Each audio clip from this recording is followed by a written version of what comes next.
Hey, somebody needs to change lenses. You have? Excellent.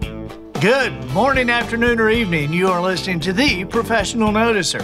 Hello, everyone. I'm Andy Andrews. Hey, thank you for making me a part of your week. My purpose here today and with every show we do is to play the part of a best friend or coach. I want to help you live the life of your wildest dreams by giving you access to the greatest mentors the world has to offer today. The Professional Noticer is sponsored this week by our friends at Tucker ATV. You know, the sheer variety of power sport products at Tucker ATV will blow your mind. Hustler turf equipment, the entire line of Echo power tools, and of course Tucker ATV carries every make and model of Polaris ATVs, the big Polaris side-by-sides and the even bigger Ranger Crew. And you have to see the showroom. The taxidermy, the antique displays, and an indoor porch with a porch swing with comfortable chairs, a big screen television, free coffee. You just need to stop in and meet Shannon and Lisa Tucker. They treat customers like family, which I suppose is why folks from 14 states have done business with Tucker ATV. Highway 43 North in Jackson, Alabama. Tucker ATV, the small town business with the national reputation. Observations and answers, that's what we do here on the Professional Noticer. And as you know, we love it when somebody comes to the table with both. And we have that today. We have a surprise. It was a surprise to me. A friend called and said, I have a guy I want you to meet. And so the guy comes over, and after 5 minutes, I say, do you have a few minutes to record a podcast? And so that's where we are. I can't wait to introduce you to this guy. He spent 25 years as a photographer for Bass Pro. In the past 10 years, he's been guiding hunters and fishermen and also taking photographic expeditions, taking people to Yellowstone and to Teton National Park. And we've already seen some of his work, and Matt and I are blown away. Please welcome Chris Irwin. Chris, hey. Hey, Andy. Thank you. Thanks for having me. Yeah, thank you. On a no-notice deal. Yeah, thank you for John McCroskey for connecting us. Yep. That super cool. That is awesome. Now, let me ask you this right at the beginning. I introduced you as Chris Irwin, but I heard back there when you introduced yourself to Matt, you said, hey, I'm Irwin. So That's right. do I call you Chris or Irwin? Well, as a guide, there's so many other people out there with the first name of Chris. Okay. And Irwin is my last name. So I introduced myself as Irwin just because one thing Dad taught us as boys, I'm in the middle of three boys, got that going for me too. Yeah. Middle child syndrome. Anyway, that if you don't destroy the family name. So in Wyoming, when you move to Wyoming, it's a state. It's called the Equality State. I don't want to go into why that is, but nobody gives their real name. I got a guy named Bucky. His last name's Buckowicz. I don't even know if I pronounced that right, but it's Bucky, you know. Right. So off of that, I use my last name just so people know me as my last name for one, but two, I don't discredit the family name by my actions or my words or my character, because Dad taught us who couldn't read or write till the day he passed on, but his words were, don't mess us up, you know. Right. What did your dad do? He was a trucker, over-the-road trucker, believe it or not, back when you could use CB radios. Yeah. And he'd be gone for 2 or 3 months at a time, and but then he was a master mechanic, couldn't read or write, but he just had that brain power to know how to build stuff and how to work on stuff. Like completely tore down his own 18-wheelers in the driveway and would re-sleeve the engines when they would wear out, you know, with 2 million miles. Good grief. Yeah, pretty amazing. So did you grow up in Wyoming? No, sir. Grew up in East Tennessee. Really? Yeah. Yeah, over in the Smoky Mountains and near Knoxville and Sevierville, Strawberry Plains. How did you get going in photography? My Uncle Marvin was taking a family photo and not in the picture. And I said, well, why didn't Uncle Marvin be in the picture? My mom would say, well, he's the only one that knows how to operate that camera. It's pretty technical. So he's not in the photograph. So I was 7, maybe 6 years old. And this is back when S&H green stamps were going on, kind of telling my age here. And Mom bought me a little Kodak 110. And when I got into high school, I found out that you didn't have to pay to get into ball games. if you were taking pictures of the ball game, and all the cheerleaders wanted their pictures taken, and guess who they came to? The guy that worked at the yearbook staff, that kind of stuff. So, and the camera, as you're well aware, you can walk into a sporting event with a 600 millimeter lens and another camera hanging on your side and a phone to your face, and you don't have to pay. I'm telling secrets on me now, but you can, I guess Matt's probably heard where there's two guys carrying in ladders to a ball game. Right. People open the door for them. It cost them $58 for a ladder. And they get into an $800 ticket to a Super Bowl type deal, carrying a ladder in, drop it off, and walk in. We learned that in college too. I have a photography degree from the Art Institute of Atlanta, 2-year associate degree, and that was one of our classes was consumer behavior, and we had to do a study of carry a briefcase or something into a job interview. Well, I'd carry a briefcase into actually a boat studio or a boat company like where John McCroskey works. And I heard the guy in the back, the guy wants to see the manager. I don't know who he is, but he's got a briefcase. And I got to photograph this boat showroom before I got into Bass Pro and all that stuff because of that consumer behavior class. I love it. I've never heard of a consumer behavior class, but that seems right up my alley. Well, another way, like I even told the president of Bass Pro Shops, he'd walk the halls greeting people, and I'd call him Jimmy. And I says, Jimmy, this is not Johnny Morris. This is predecessor of the president of the company. I said, Jimmy, you're flying the ship. Walk around here like you look busy.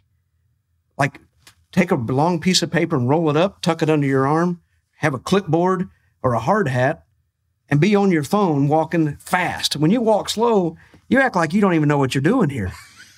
And no joke, 2 weeks later, I see him with a clipboard in his hand. And I said, Jimmy, what are you doing? And he turns the clipboard around with nothing on it. And he goes, absolutely nothing, but I look busy, don't I?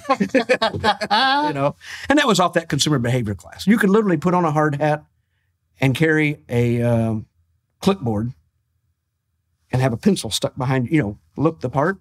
And if you walk like you know where you're going, nobody's going to stop you. We learned that off of consumer behavior. It's like I've always said, it's expensive to start a business, but it's pretty cheap to print a business card. That's right. Now, you get in anywhere with business cards. That's right. You really can. And nowadays, nobody wants a business card. Right. You can make one because everybody will take a picture with their phone, and file it away. That's what it was. That's true. Yeah. That's true. So how did you get connected with Bass Pro? Because, for hunters and fishermen, that's just like the holy grail to work for Bass Pro. That's right. This is back in the beginning days in 1990. They were started in 1972, started growing into the industry where they're buying up properties and building resorts, things like that. And in Atlanta, I wanted to do architectural photography is what I wanted to do. Because I was a hillbilly raised in Tennessee, the money to be established, you got to go to a big city. Now, what is architectural photography? Taking pictures of buildings, interiors and exteriors. Yeah. I guess I could figure that out. Well, if you're not in that industry, you're not in that world, you don't know. But turns out the gentleman that I went to work for, his assistant photographer was Brian Robbins. And Brian went to the same school I did, and he's from the same hometown I was in Knoxville, Tennessee. We didn't know each other. But I guess I talked with an accent back then. And this guy says, you're not going to work for me, but you'll work for Brian. Because I went to the greatest photographer that I could find in Atlanta, was taught that in high school. Find the person that's the best, go work for them and learn from them, and then go off and create your own trade. Yeah. So did that. And Brian and I hit it off. He's the best man at my wedding. I mean, we just became really, really good friends. And Brian taught me how to be a better architectural photographer, but his, I guess you call it roommate in college, became the manager of Bass Pro Shop Studio. So he called Brian and said, I need a hillbilly that likes to hunt and fish, does architectural work, and I want to hire you. Brian said, I can't leave, but I got Irwin. But I got a hillbilly. He goes, he says, but I know a guy is what he said. He said, I know a guy and he can, but you can only have him for 2 months. I need him back because Brian and I hit it off. Right. I was his assistant. I knew what we were doing next. I could set up lights and all that kind of stuff without being told, because we just hit it off. And so that started off my creation with Bass Pro Shops, because I ended up going there. Johnny Morris was building Big Cedar Lodge at the time down at Table Rock Lake in Branson, renovating that property, which turned into golf courses, more stores. So, and that's where I met John McCroskey, was doing boat studios and storefronts. And John is the general manager of Legendary Marine, which is a part of One Water Marine, who they're buddies of mine, and that's how I know John. Yeah. So Small world. Yeah. Unbelievable. So when did you? So you're doing studio stuff for Bass Pro. That's right. Does that mean like take a picture of a lure? That's right. Lures, anything you would look at the Bass Pro catalog, or right now it's on the internet. And if it had a white background, that's a studio COB, we called it, cutout background. And some of the stuff, you'd shoot it on this beautiful table you have here, have rods laid out, or a fly tying kit sitting here or something. And then you had to light it where this reflection wouldn't happen. And right. I mean, if you're a perfectionist or ADD HD, you know what that is? That's somebody that has a hard time focusing. But when they do, it's crystal clear. That's the HD part of ADHD. ADD HD, that's what it is. Attention deficit, high definition. I have a friend who's ADD, and his name is Mark Lowry. Mark's a... Get out of here. Yeah, you know Mark? Oh, yeah. Yeah. And too bad he's not funny. Yeah, I know. And Mark says, I would have ADHD, but I hadn't got time to deal with the A. That's classic. I mean, I don't know Mark, but I mean, I know who Mark is. He's a great guy. Yeah, he's a great guy. So when you went from doing the studio stuff to traveling, yeah. Was that when you left Bass Pro? No, sir. Or did you do that for Bass Pro too? That started when Johnny Moore started building buildings away from Springfield, Missouri, to have stores. He started integrating with bringing the outdoors indoors. Well, he saw that the catalog didn't look like that. We would do photographs of a guy in a hunting outfit standing like he's getting ready to go to a meeting or preach or something. You know what I mean? Right. And so he wanted us to basically go to the regions where the store was at, photograph guys hunting and fishing. He may not even know he wanted us to do that. That's how we interpreted it. Okay. But all right. We went out. Now, see, that's a good point. That's somebody who is a great member of a team. The leader, that visionary may not even be able to articulate what he wants, but you're able to interpret and bring him exactly what he wants. And that was it. He said he wanted the stores to resemble the catalog and the catalog to resemble the stores. They were so separated out, they didn't even look alike. Gotcha. So that's how I got to Wyoming. Great segue to that. You live in Jackson Hole now. Now I'm in Jackson Hole 9 months a year. I get 2 months of vacation in the spring when the snow's melting, 2 months in the fall because the snow's not there. I mean, we only have basically 3 months of summer, maybe 2. I've seen it snow June 29th, and I've seen it snow September 1st. Is that a late snow or an early snow? That's just it. Depends on if you're dyslexic or not. So he wanted to venture out west, so we had to go photograph out west. The first place we went was near the Grand Canyon in Arizona. I mean, that's at the Kaibab National Forest. The next year we went to, I put together a team of my buddies that hunted and fished. Because when somebody's drawing a bow and aiming the bow at the camera, I don't want to look at them and going, are you at your anchor point? Are you looking down your peep sight? Is your hand held right? You're not gripping the bow. You're just letting it rest. I need to create what is around him for a background. And you also need to know that whoever's with you that's pointing that bow at your camera ain't gonna let it loose. Yeah, here, I'll let you in on another secret that we created. My son almost killed me with his bow because he released it by accident. And literally the arrow comes ripping by my face. He's like, you said aim like I'm shooting past you. Thank God you said that. Yeah, right. If I had used, he's very literal. He's like your son, very, very much literal.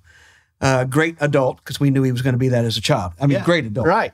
So what we started doing, when you go to a bow shop, they have a release that attaches to you that doesn't have a trigger.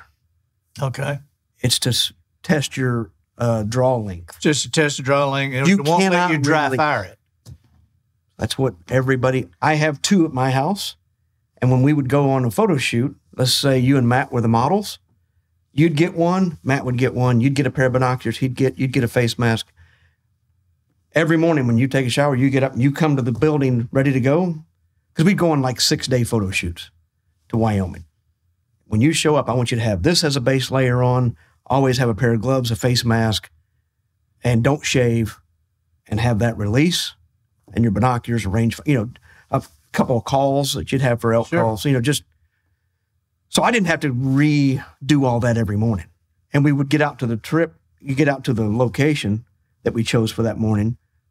Where's your binoculars? Well, you didn't bring them. You know what I mean? That's on, you're an adult, take care of your own stuff, that kind of thing. Right. So that release, we would have bows that we called studio bows that were drawn, when you draw a bow, probably 2,000 times, but never been fired. You'd have to let it down like that, So they would, start like this, aim it up, bring it around. And they could aim it right at the Now Bass Pro, they don't let you do that now. They don't let you aim a bow. They don't let you draw a bow. It's gotten so far disconnected from we called it the good old rebel days. Is that because of the lawyers? Probably the lawyers, or just maybe the way the society is nowadays. They don't want you to look at. They don't want to see a photo of you aiming it. That's right. But I mean, it just, I don't know. I'm not there anymore. I just know they claim. Do you know I went into a Bass Pro one day over Good here. coffee, by the way. Good. I'm glad you like it. Our Bass Pro over here at Spanish Fort. Oh yeah.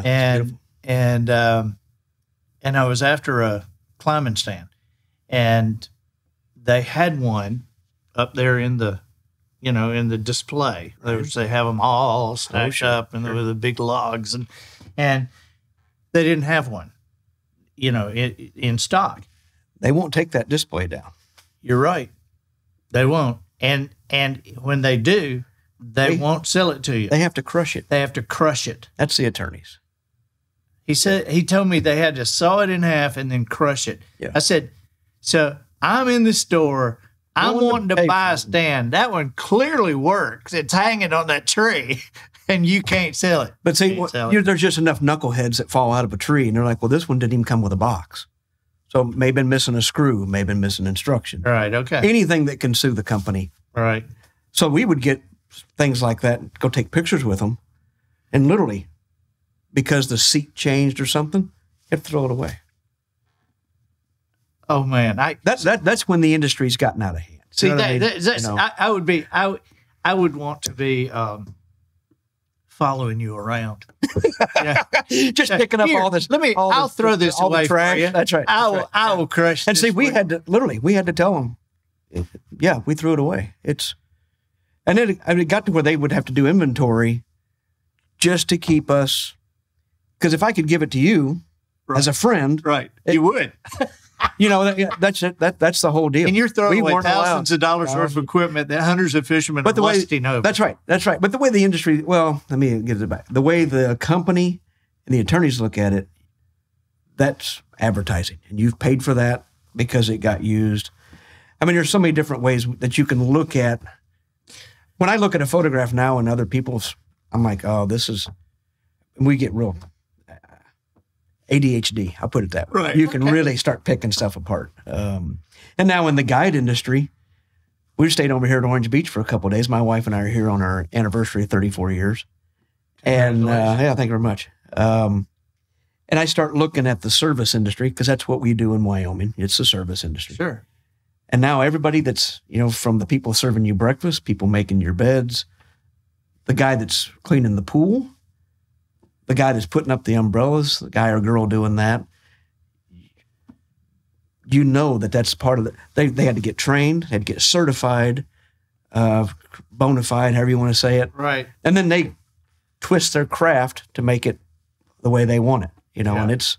I think Shakespeare had the right idea. First, kill all the lawyers.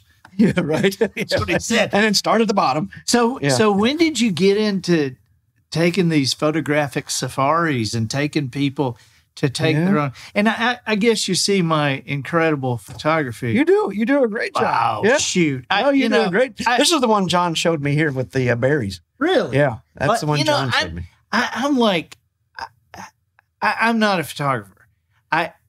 I just have good equipment. And that's a third of the equation to be a good photographer. You know, you got to be in a cool place. I have a good eye. I live in a cool place. You do. And I have good equipment. But as far as knowing how to do all this stuff, I mean, you just showed me a lifetime's worth of stuff in 60 seconds that I could do with my cell phone. Right. That I didn't know. Oh, my gosh. So when did you start doing these safaris and getting into filming wildlife? Well, I mean, all that. See, we would go to Wyoming to create these catalog photographs. And we told a guy, we're not lying about what we're doing. We're just telling a story that never got told. Like we'd put an elk rack on somebody's backpack and have them take off walking. Yeah. I'll be sure Matt gets a copy of that just to show you what I mean. And then on our days off, in the creative department at Bass Pro, the art department called them speed bumps. You can flip through the catalog. Where is what was that? And you go back a page because you saw a dramatic shot like of your eagles or the moon. I mean, anything that would be like, whoa, it's not product. You know what I mean? I think that is an awesome. Speed bumps is what they call them. Slow you down from breezing through the catalog. So we would spend 2 days after doing these photo shoots selling product, basically, to make it a shorter version. You know, we'd set up hunting camps with tents that was Bass Pro brand, backpacks, you know, optics, all that would create the outdoor lifestyle for hunting and fishing, for camping, that kind of stuff. And then we'd spend 2 days going into Yellowstone and in the Teton National Park, photographing bison, elk, moose, antelope, mule deer, eagles. Photographing speed wolves, bumps. Photographing speed bumps. So you've got wolves? Oh, yeah. Yeah, the wolves got introduced 28 years ago. Yeah, but nobody sees them. You got them on camera? Oh, yeah. Yeah, it's pretty incredible. There's different wolf packs that are in Yellowstone. There's only 2 that they know of in the Tetons and the Jim Bridger Teton National Forest. And they'll branch off, start their own little packs that people don't know about. At least they don't talk about anyway. But the way I got introduced to that out there, literally, it was on an elk hunt. A buddy of mine, Caleb Copeland, who's a producer for TV shows like Lee and Tiffany Lukowski. Sure. They own The Crush. Right. He does all the producing for them. And I think now is a good time to interject that you and I have an absolutely awesome mutual friend in Dr. Grant Woods. Oh, Doc. What's up, Doc? With growingdeer.com. Yeah. Yeah, and Growing Great TV. friend of mine. I love Grant. Yeah. He's anyway. Just their whole family. Yeah. Just that whole Grant, Tracy, everything, Riley, Ray, Daniel, the whole smart kids. Jamie, the whole bunch. Yep. Jamie runs the place. Oh yeah, Doctor, she does. She does, and Grant will tell you. Grant will tell you. Yeah, I'm just the face. I don't know how to do this stuff. Yeah. Super. Been on some turkey hunts with Grant. Nice, great guy. So was asked to drive because I'd been out there before. Drive Caleb Copeland because I drive out there. I don't fly. I call it 3 sleeps. It takes 3 days and 3 nights to get there. Right. 32 hours. And to document his elk hunt. He said, I'll fly you out of Jackson. I was on my way to the airport. I'd never used the Uber app before, ever. And a guy named Greg Miller, who's since passed, he's like, everybody's got a story. What's your story? On the way to the airport, 9 miles to the airport from downtown Jackson. And he said, what's your story? And I said, well, photographer for Bass Pro Shops for 28 years. And we're, now I'm documenting this guy's elk hunt. He's like, well, show me some pictures on your phone, just like I did with you and Matt. He throws the phone across the car and he hands me a business card. You need to move out here. You're going to be a guide with me. I need a partner. We're going to go to Yellowstone, the Tetons, photograph wildlife, introduce people to this great creational world that we have out here that they don't know is here. And you're moving. I'm like, Greg, I got a family. I got a job. And where were you living at the time? I was living in Alabama at the time. Okay. Yeah, I'd already moved here. Where in Alabama? We're in Roanoke. Okay. Roanoke, which is up 431 on the way to the middle of nowhere. Auburn is what we tell everybody we're from, but we're not. So fast forward, Reader's Digest condensed version for the older people. 4 months later, bought a vehicle, built a camper, and moved to Wyoming and lived in the Jim Bridger Teton National Forest because you can live out there. Nobody cares. They're 3.4 million acres. Nobody's checking on you out there. If you want to murder somebody, drop them off out there. People aren't looking for you. Or if you want to run away from everybody, go out there. The bears will take care of everybody out there and the wolves. That's a little inside joke I tell everybody out west. But anyway,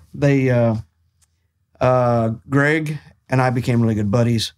And on my 3 weeks there, I got introduced to my boss in an Uber ride. And she's like, what do you do? Everybody's got a story. The next day was orientation day for guides. And she hired me at one of the guide companies out there. And they found out I could back a trailer and I could drive ATVs so I became what I am today. And then I could find wildlife. And we got to go to Yellowstone in the winter. So I did summer and winter. They were the only company in the South entrance that could guide people into Yellowstone on snowmobiles or the Bigfoot trucks that we called snow coaches. Right. And I like to talk.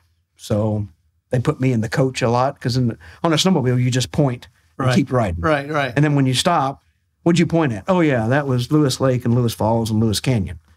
Where if you're in a shuttle, I got to talk about all that. Yeah, you can tell them. And you got to know all that. You got to actually be an interpretive guide. You have to be a wilderness first responder because nobody's coming for an hour.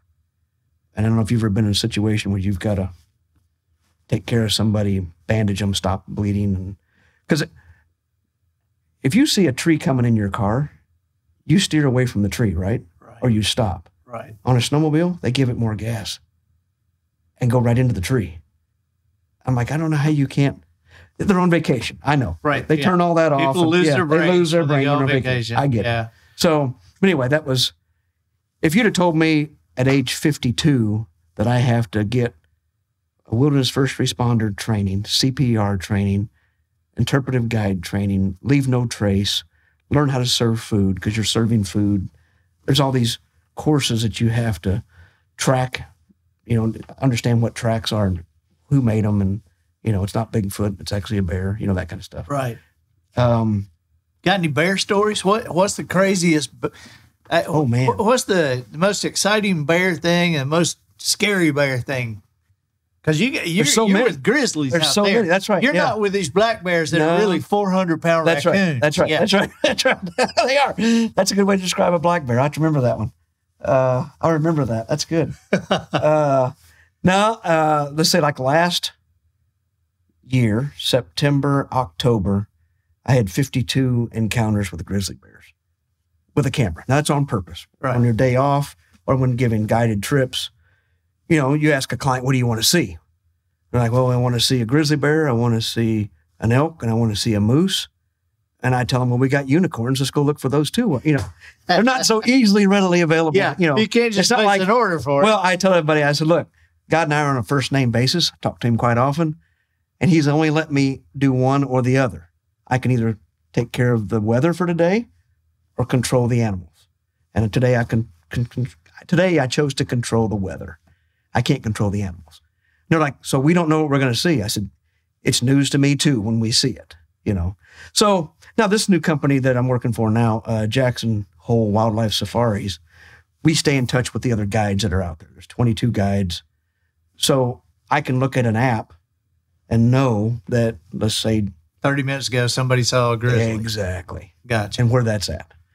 And if somebody, we saw grizzlies yesterday. Show me a moose. Okay. Okay, let's go look for a moose.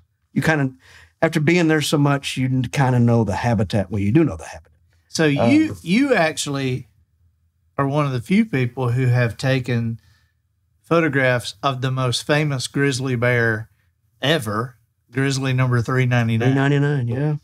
Sure have. which is the mama bear that 2 years ago they thought she was too old. And when she went into hibernation, she was 25 years old. And they thought she would never come out. And when she came out, she didn't just come out. And she didn't just come out with a cub. She came out with 4. 4. Yeah. And that's unheard of even in Alaska. No bear of any age comes out with the quads. 4. Yeah. She came out at age 25 with that, 26, whatever she was back then. And this year she came out with 1. Have you seen her new one? Yeah. He's a giant. Yeah. Just after 1, because she doesn't have to forage all the time and feed 4. Now she just got to feed 1. And he is massive. He's massive. They call him Spirit is his name. And the Super Cub is what they call him. Super Cub. Wow. Yeah. Have you ever had a dangerous encounter with the grizzly, or are you smart enough to not have one? Well, bears, moose, and bison, not in that order, are the most dangerous animal. You know, the big 3. I mean, a wolf is number 4, obviously, but wolves you're not going to probably encounter by the road. You get to learn their body language, just like if somebody wads their fist up, you know it's coming. It's like deer hunting for your first time or deer hunting all your life. When you've been deer hunting all your life, like I have, you know when to totally be still, and when it becomes part of your gut. Yeah, because you just know the movements of that animal, and you just know what he's about to do. That's right. But if you're a first time hunter, you know. That's right. And I remember when I started hunting, I remember when I was first starting, the first time I'd been by myself, I was on a stand, and I saw 5 or 6 does and a buck crossing about 150 yards away down through a thicket, and I just froze because I was certain they were going to see me. But now, 150 yards away, way down there with the wind, in my face, you can do this. That's right. Yeah, that's right. And that's just it too. From that whole experience at Bass Pro, hunted and fished. I mean, I guide turkey hunters, I guide deer hunters in Kansas, waterfowl hunters. You get to know an animal's body language. Wind direction has a lot to do with when you can draw a bow. When an animal's got their head down, if there's a fan with the turkey's got you just learn so many things. Right. And here's another secret that I picked up at Bass Pro in my whole hunting career anyway. People ask, how do you see an animal out in the middle of the woods? They say, well, when you're looking at the landscape, everything is vertical. Right. Except the animal's back. It's horizontal. Yeah. So if you're looking out ADHD, yeah, all I see is high definition. There's a back out there. Sometimes it's a fence. Right. I have to tell everybody it's a good looking fence or a good looking bush. I used to tell everybody if you call for an animal and it's wrong, you owe everybody in here $1. Well, then the clients all don't say anything. I'm like, okay, we got to quit doing that. That was something we used to do when we turkey hunted together. If you think it's a turkey and it winds up being a bush that we're stalking, which you owe us $1. Oh my gosh! Yeah, how many times have you done that? And I've got so many stories about, and every hunter has stories about being in the woods and staring at that stump. Oh yeah, it moved. Yeah, you know, and I'll tell you this real quickly. I was squirrel hunting. This was 5 or 6 years ago. I never will forget this. And I sat down before daylight. And as it's getting daylight, I'm generally looking up, but I'm still kind of scanning around. And literally 20 feet in front of me just appeared. Well, 20 feet in front of me is a dead deer. I mean, as it gets lighter, I'm seeing it's a dead deer. Gotcha. It's a doe. I can see where the coyotes have eaten part of it. And I'm sitting there being still and still looking at the trees. I never saw any squirrels that morning. Right. But I'm looking at this thing and I start thinking, how did this deer die? We're in the middle of nowhere. And we hadn't had any poachers here, as far as I know. And we're way too far away from a road that this deer for it to be struck by an animal. Yeah. And so I'm sitting there looking at this deer, and I can't tell, did coyotes bring it down? Until where coyotes ate part of the back leg and part of the gut and stuff, sure. I start thinking, and I'm thinking as I'm sitting there looking, because I sat there for another 15, 20 minutes. And as I'm looking at it, I'm thinking, I'm going to call Grant and ask him what could kill a deer in the middle of nowhere except a coyote dragging it down. And I mean, I'm going through all these processes in my mind. And so, of course, Grant's going to give you the biological, technical, long version. Oh no, it's got a disease. And when I stand up and I take 2 or 3 steps toward that thing, it's a rock and a log. Yeah. And I mean, it was broad daylight. And I went and sat back down and said, that's a deer. That is a deer. And I got back up and walked over to it. And I went back and sat back down. But have I been drinking? I know. We've all done that, but I haven't ever had one that happened that crazy. I had a balloon once dancing back and forth, one of those get well soon balloons. Right. In the woods. Because people let go of them and they fall. Sure. It was an owl. And I'm hooting at it, and it's, how they'll do this back and forth, that's an owl. And I get binoculars on it. Oh yeah, that's an owl. I'm like 250, 300 yards away. And there's just enough in front of it. Like, and as sunlight comes up, you're like, that's not an owl. I'll tell you one more. I was going in, I had roosted a turkey, and I was going in way before daylight, and it was pretty still. So I was being really quiet, and I was going to get as close as I dared, and I knew where I was going to get. I was going to crawl under a cedar tree. And that cedar tree kind of opened up out to where this gobbler was roosting out in here. And so I'm going to get in. And so there's moonlight, okay, but it's pretty still. And so I'm trying to be real quiet. And so I'm on my hands and knees, got my shotgun, hands and knees. And from me to you, oh boy, there is a hog laying there. Now, we have a lot of hogs around where I hunt. But there's an alligator. That's what I thought. No, there's a hog laying there. And I'm like, is that thing dead or asleep? And I realize I'm way too close to wake this thing up. Yeah. If he's asleep. Right. And so I do this, and I can see his belly coming up and going down. I can see him breathing. Yeah. And I can see it's red. It's one of those old dark red hogs. And I'm like, I am way too close to this thing. Yeah. If I try to get out, he may wake up and get on me, and then I got my back turned to him. And so I was right close to the base of the tree, and I thought, I'm going to turn and sit down really quietly, and I'm going to keep my shotgun pointed toward him. So if he gets up and comes toward me, I'll shoot him just right there. That's right. Just straight from the hip. Don't even have to aim at that point. Yeah, I'm sitting down. I got it across my lap, and it's still dark. And then, so the turkey's gobbling out over here. Now I'm nervous about even answering him. I'm nervous about even doing anything. But it starts to get light, and I see a big ant bed. Oh, boy. But I swear that ant bed was breathing. I swear I saw that belly coming up and down, All it takes is one branch or a leaf to move. Yeah. And that's what that is. Your mind is already, well, now you wonder, how does somebody kill a turkey hunter? Because all that plays in their mind. That was a real turkey. I saw red, white, and blue. Yeah. No.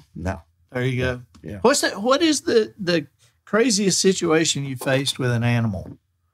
I've been photographing a bull moose with a 600 millimeter lens in Wyoming, and had a cow attack me, a cow moose. Now I had a tree next to me, but you can hear, something's coming. It's like a train coming through the woods. Because they're 7 feet tall, 10 feet long, 800 pounds, and they've got an attitude. And that's just the cow. And that's just the cows. And she just was tired of me being 80 yards. That's all you need to be with that length of a lens. And she just had circled around and just charged me. And I had no idea. I mean, this big black mass comes across in front of the camera, and you come away from the camera and you're like, that's right here. You look down at the hoof prints and they were less than 5 feet away, because they don't have a shoulder. They have shoulder cartilage, not a bone, just like a deer. Right. And she was throwing her arms sideways trying to hit me. And of course, you're in the camera. You're focused 80 yards away from bottleneck. There. And it was snowing and snow on the ground, and just that you're in that tunnel vision of this is the shot, and yeah. What's the most magical moment you've had where you? Oh, easy. Tell me. Bear 610 is Bear 399's 16-year-old. She's 17-year-old now. Daughter. She's got 3 cubs. And the wildlife service that collars or tags these bears. Ears. That's right. So that they can keep track of, and so that's where the numbers come from. So that's anyway, right. Go ahead. That's right. She was taught by her mom how to be around humans, because what happens is the males of the boars want to kill the COYs, the cub of the year, coy. A lot of people don't know what that means. I spelled that out, but that puts the female back into estrus, so they can breed again. Typical male. All about the women. All about having all sex. About the women. Have you seen the list of what it takes to make a woman happy? No. It's like pages, like you're flipping through, buy her flowers, buy her chocolate, buy her diamonds, take her out to eat, And the list for men, be naked and bring food. There is no page 2. There's no paragraph after that. So anyway, back to the story at hand. Bear 610 has 3 cubs. She just turned them loose, kicked them out on their own this spring, just a couple, 6 days ago. I still have friends out there, so I'm on vacation. But anyway. Right. Still stay in touch with everybody, stay in touch with the office. They get to see that go on. And you kind of get to know their habitat. And they're just like a turkey, just like a deer. They travel in a certain area. They don't want to be near another family, another male or female with cubs. Right. They're trying to forage, take care of their own family. And myself and let's just say 20 photographers have gotten together because she went through this thicket. They're like, she's going to go to the Snake River. We get over the Snake River. We're all standing around, and I was messing around with equipment when this all took place. And it's foggy. The Snake River's moving, and the sun's at our face, so everything's backlit. And I'm photographing. I'm changing lenses. Shouldn't have been. And she starts crossing the river. And I don't have the 600 millimeter on. I don't have my extender, my 2.0 extender or 1.4, whatever I had that time. Because I want to zoom in on it. It's all white everywhere, and it's all about the bear for me. It's about like photographing the moon. You don't care how many stars and planets are out. You want to photograph just the moon. In my mind, this is the shot I want. And she jumps in the water, and the 3 cubs are behind her. One of them's in front. Actually, that's what I saw. I'm like, oh my goodness. Remember Magnum PI? Yeah. Don't look at the dogs, work the lock. I was telling myself, don't look at the bears, work the camera. And I got stuff under an armpit. I got stuff in my mouth. I'm changing memory cards out because I knew I didn't have many left, and you don't want to miss this. And when I look up, that's the shot of the bears crossing the river, backlit. They're about this deep, and it's just a magical time. And they get up on the bank and they shake like a dog, and it's all backlit. So these waters. Did you get all this? I got it all. Yeah. Oh, okay. Yeah. I did. I was scared you're going to tell me. Well, I'm sorry. And it was all gone. And I forgot to put the memory card back in. And they were gone.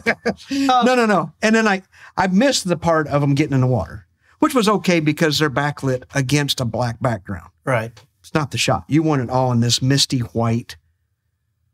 And you're looking around, and it's like, there's Thomas Mangelson standing right there. Yeah. He's like, and everybody knows Thomas. He's the guy that made Bear 399 what she is, And you see Tom all the time out and about, and you're like, okay, we must be in a good spot if Tom's here. Never talk to him because he's busy, and he's got an entourage around him. He seems like a cool guy. It's just everybody's got their job to do, and you don't want to leave a client and go talk lenses and tripods and stuff with that guy. So, and that was pretty magical. I mean, you look around like, there's photographers, I don't know them, high-fiving each other. Magical watching that. And then I was, 2 days later, I'm photographing a bull moose, and I hear other people, did you see that? All that manipulation this guy had of, and I said, guys, I was there. That was not manipulated. I can show you, I have yet to format that card. That's how special that moment was. It's still on the card. I'll probably retire that card. So we can't show that to this audience? Oh, yeah. Oh, okay, yeah. Oh, yeah. I'm just saying everything. No, I'm sorry. The memory card. You're not. Yeah, I got you. Won't ever format. See, that's what I told you. I'm not a photographer. Yeah. I got good equipment. I don't know what you're talking about. There was a sunset that happened out there that I'll probably be sure Matt gets, that I shot. Everybody else was using a wide angle lens. I had an 800 millimeter. That's what I had at the time. And I've got a massive piece of artwork hanging up in my camper of that sunset. I can show you the card. And that was shot in 2014. Wow. It was just that magical, the rays coming through and the sun and there's a storm going on. The rays were coming through the Teton mountain range so strong they were throwing a shadow on the clouds above it. The rays were just incredible. Just incredible. I just read a biography of Jim Bridger, who was like the first one into Yellowstone. Yeah. And I was amazed that when, for a couple of years, him talking about the hot water coming out of the ground and walking across the ground, your feet getting too hot. And for like a couple of years, everybody thought he was lying. Yeah. Yeah. Just thought it was a tall tale. And it was the same with even the Lewis and Clark expedition. And John Coulter was one of the first white men out of that expedition of 1872 the Lewis Clark expedition, to come back and actually walk through Yellowstone. There's a whole story on him where the Indians captured him and called it Coulter's Run. Yeah, yeah. Where he had to run through. But Bridger did the same thing. He has all those. Because, Bridger is a storyteller. He definitely probably had ADHD, ADD. And I am absolutely certain Daniel Boone did. Oh, I believe that. You never thought about it. I read this exhaustive biography of Daniel Boone that Stephen Ranella recommended, and it's exhaustive. You're just a redneck. I am.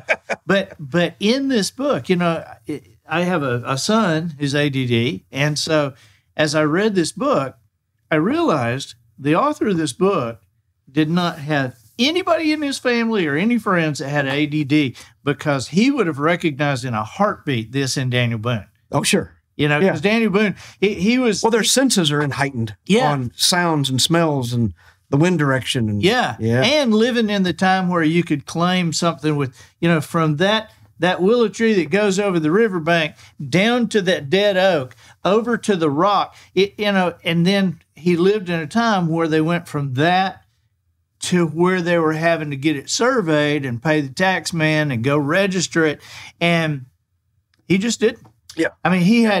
He had 200,000 acres because these people, he was the first Michael Jordan. That's right. Because people would, they would say, hey, if you and Rebecca will move here, we'll give you 10,000 acres. And they'd move there, and the developers would say, come live with Daniel Boone. Right. And they followed whatever he did. Yeah. And then he moved somewhere else. And so he had a couple of 100,000 acres, but when they start having to be surveyed and taxes paid on them, he just didn't. Yeah. And he didn't have an assistant.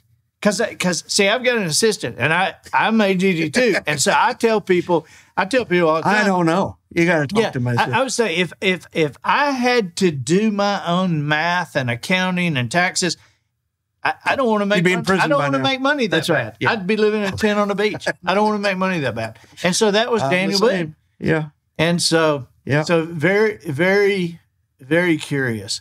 Well, man, thank you for being here with us. Yeah, sure. Real quick, I'll tell you another real quick story. Yeah, tell me. Bison in Yellowstone. Okay. We're in these Bigfoot trucks. I got a picture of me standing next to a Bigfoot. I'll try to leave that with you.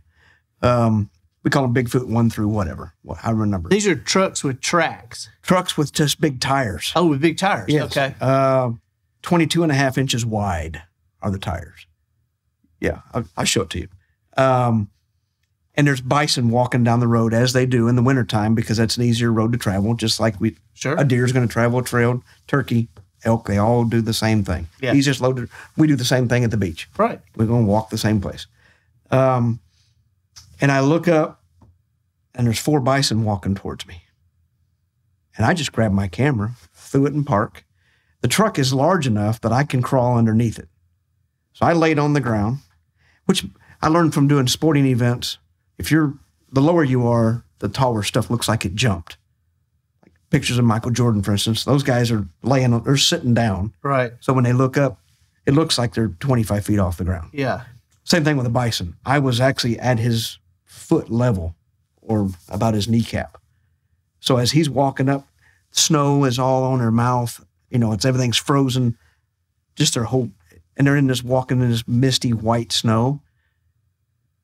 And I get this photograph, and when I look over, the bison are literally walking right from close to me and you are. And I was just like, that was the epic shot. I can't believe I got that. And I get back in the truck and I look in the mirror and I'm like, hey folks, I forgot you were with me today. They were like, where did you go? I said, I don't work for that company anymore, so I can talk about this. But I said, you can't tell anybody what I just did. And they're like, we don't know. What did you do? I got out and got her. So I'll be sure Matt has that photo since I talked about it. But, and I probably sell that more than anything anyway. But it's just that epic. You just get in that mode of you see it. You have the eye for that. When you see a shot coming, you can forecast it and know I got to move. Just like with the bears crossing. Yeah. You're like, I got to get on this right now. Same thing with any wildlife. I mean, even an osprey or an eagle, if they're in a tree, at some point they're going to fly. They're going to fly. They got to eat. They're going to get pestered because you're aiming this big, piece of glass at them kind of thing. But anyway, that was a pretty cool moment and then just being around the 52 grizzly bear encounters this spring. Bears can move 35 miles an hour, grizzlies, and they're in full-wheel drive all the time. That's what I tell everybody. Well, when you're photographing them looking through a lens, you're not paying attention that they're walking towards you. They're feeding, and you're just following them along. When I got away from the camera one time, you're just breathing hard. You're like, man, this is a shot. In my memory of my mind, I know I took 15 shots that you just dream about. You're like, oh my goodness, they had something in their mouth. They had, you could see slobber hanging. That was so intense. Or their paw was up in there. You could see all their, everything about the detail that was in the shot. And you look up, they're from me to Matt, like 25 feet. Oh my! And you're like, I am not supposed to be here. And you look around, there's nobody there. It's just you. They're just going to find scat with a camera lens in it, and they're like, must have had a photographer that got too close. But most of the time out there in the Tetons and Yellowstone, I can show you a picture too. There's like 400 photographers. My wife's, James Spann. Yeah. James Spann posts a picture somebody sent from the Tetons of bears 6'10" and their cubs crossing the road. And there's all these people in the background. There's a big camper, people on top of the camper. And my wife sends me the picture. She says, is this you? Everybody is photographing the bears and looking at them except me. I'm the only person aiming away because I don't want the shot of a bear crossing the road with a bunch of people. Right. And I'm like, out of 200 people in that, she's like, well, I know you wouldn't want that picture because you can't sell that. You can't promote that. That's right. Bear crossing the road with people. Yeah. I'm like, yeah, but look at she goes, I know you're chasing bears right now. So I just assumed. And what's cool now is I know so many people in that picture from even the ranger. Wow. I know those guys because you're around them all the time. And you tell them, hey, I was just up here. There's a moose carcass. You might want to keep an eye. You know what I mean? Yeah. We help the rangers out just as much as they help us. Sure. You know what I mean? Or you try to. You feel like you're helping them out. Yeah. They probably knew that was the day before it was killed, that kind of stuff. Because they're so connected. Rangers do a phenomenal job. You see a ranger out in the park, go pat them on the back and tell them they are essential to that park existence. And what you get to see when you're there for a short time, you have no idea. That job. And the volunteers, rangers, they're saving your life is what they're doing. Really? Because I'm just here to take a picture. Yeah. I had a ranger come up, sir, I am talking to you. I'm laying on the ground trying to get the shot. And then when I look up, excuse me? He said, you have to move now. And another one of those moments was Bear 610 of maybe 35 yards and you're supposed to be 100. Yeah. He goes, I didn't see you come up here and get by this tree. You need to move now. I'm like, yes, sir. And I high-fived him, and after he tapped him on the butt and told him good game, like an hour later, he apologized because he was kind of mean to me. Yeah. I said, no. You have permission. When you see this bow-legged guy with a weird mustache in the wrong place, you yell, Irwin, pack it up. You tell me. Yeah. Because we get focused. I said, you don't understand when we don't pay attention. He goes, look, I apologize because, I'm pretty sure I embarrassed you. I said, I held the flashlight from my dad, and I'm the middle child. You can't embarrass me, And Grant will know what that means. Yeah. You got to be old enough to do that. Thank you for being with us, and promise me you will come back. I'll do that. I feel like we could talk all day. We probably could. Yeah. I apologize. I've ranted on. No. Poor Matt will have to edit this thing down to. Thank you so much. And 60 seconds. I have to say, we have a lot of people that listen to these podcasts, but this is one. If you find yourself listening to this, you want to go on YouTube or go on my website, andyandrews.com, and watch it, because we're going to put a bunch of this photography into this episode.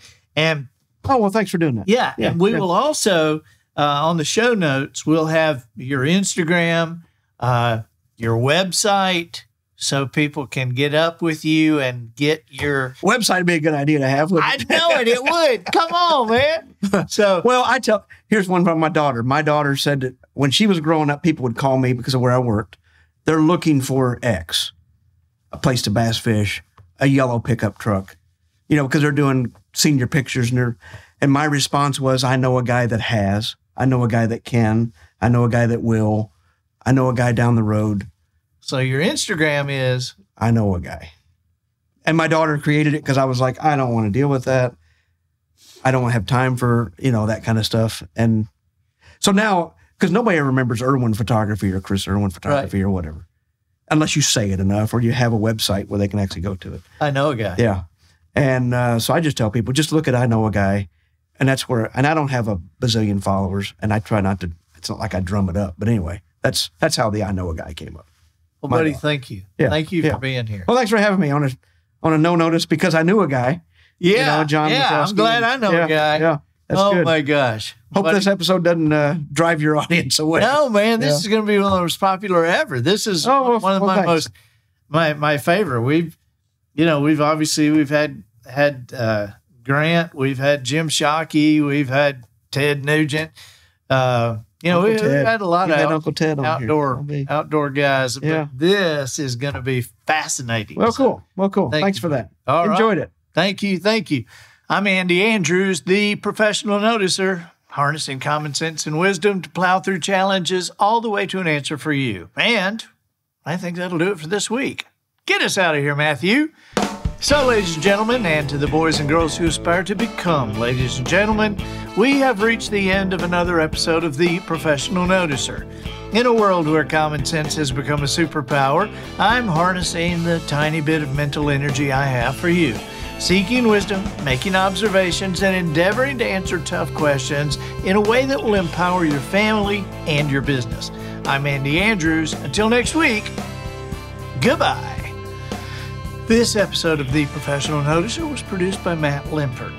The Noticer theme written and performed by Sugarcane Jane. Antique Polaroid cameras for the cast and crew provided by Twinkle and Smoke of Beverly Hills.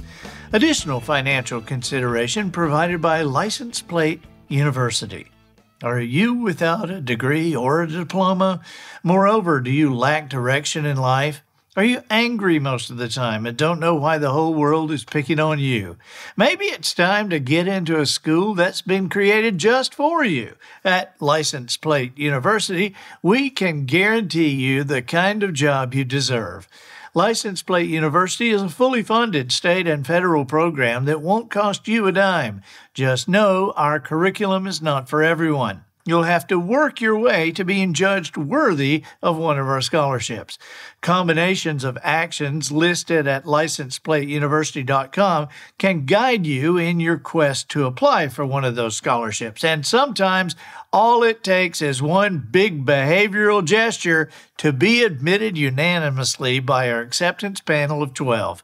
With your free tuition, License Plate University provides you with 3 meals a day and a 12 by 12 dorm room with an extra large roommate. So come on, you only have your future to lose. Join those who have given up everything for the most hands-on education America has to offer. That's License Plate University.